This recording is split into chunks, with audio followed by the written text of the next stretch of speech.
Fall risk assessment is actually composed of several examination procedures with the aim of determining the risk of falls of individuals, usually of older adults.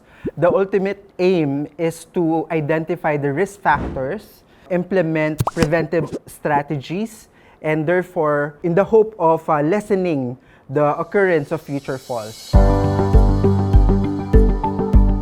In a longitudinal study in 2019, the prevalence of falls among older adults in the Philippines is 19%. They are vulnerable to falls because of one, of their advanced age, two, their decreased physical activity. They could also be vulnerable due to poor vision. They have multiple comorbidities. They have hypertension, they have diabetes, and they could also have a decrease in cognitive function. So all those factors contribute to them being vulnerable to falls. At the impairment level, they can present with muscle weakness. They could be unstable when they stand, when they walk, so that's instability. And all these impairments might lead to activity restrictions or limitations in functioning outside of their homes. They could have slower walking speed. They could have dependence on others in performing their usual activities, and their reaction time might be decreased. Therefore, that makes them vulnerable to having falls. It depends on the results of the fall risk assessment. Some would need strengthening exercises, interventions to improve their muscle strength. Some would need exercises to improve their balance control. Still others would benefit from cognitive training.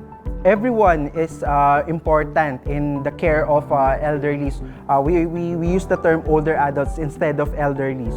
So non-healthcare workers can actually encourage them to remain active and be independent as much as possible.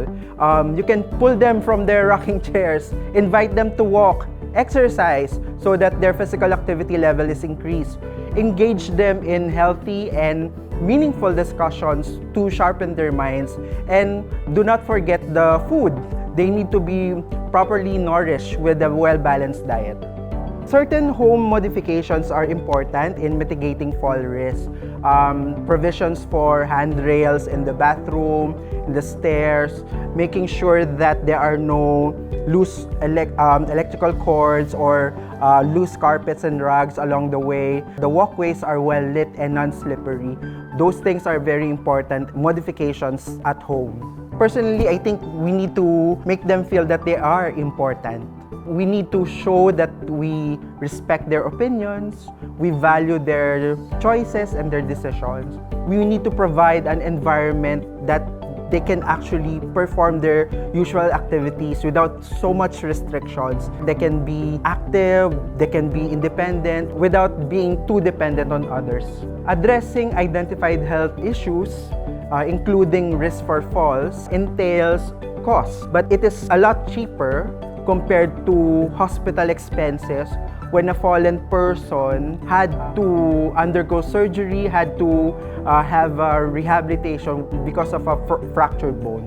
Hopefully, as we grow old, we continue to live our lives to the fullest.